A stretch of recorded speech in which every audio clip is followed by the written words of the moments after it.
Welcome to the TunedIn Football Podcast with me, Tom. Today we are going to be focusing on the European Cup Final 1960, one of the greatest games in history and one of my personal favourites. And later on I will be talking about my game of the season. So on the 18th of May 1960, the European Cup Final took place at Hampden Park in Glasgow between Real Madrid and Eintract Frankfurt. They produced a 10-goal thriller in a match that is widely regarded as one of the greatest games of all time. With a crowd of 134,000, including an 18-year-old Sir Alex Ferguson, watching on, Real Madrid were hoping to win their fifth time in a row, being the only team to have won this newly founded tournament. Real Madrid had beaten bitter rivals Barcelona 6-2 on aggregate to reach the final, whereas Frankfurt had overcome local team Rangers 12-4 to deny them a chance of reaching the final in their hometown.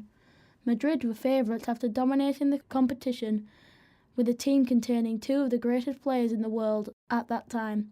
They were the Hungarian Ferenc Puskás and the Argentinian Alfredo Di Stefano.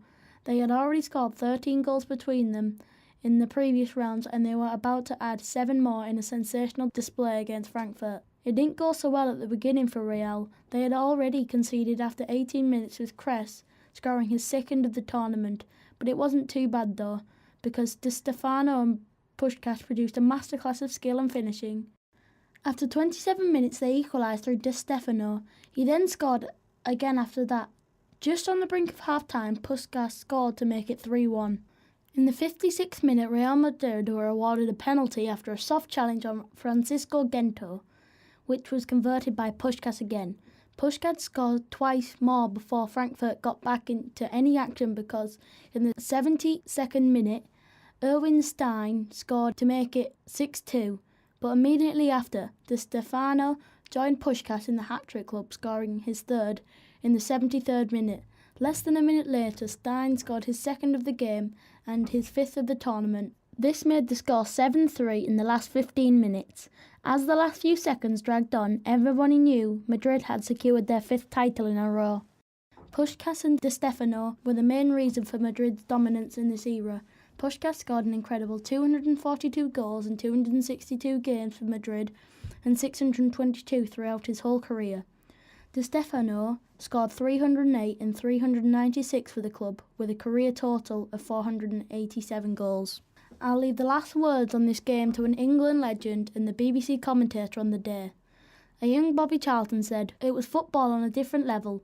My first thought had been, this match is a phony edited film, because these players are doing things that aren't possible, aren't real, aren't human." Also, Kenneth Wolstenholme said, "Without question, Real at Hampden was by far the most delectable feast I have ever described. Everything came off for them and they played as if they were touched by angels."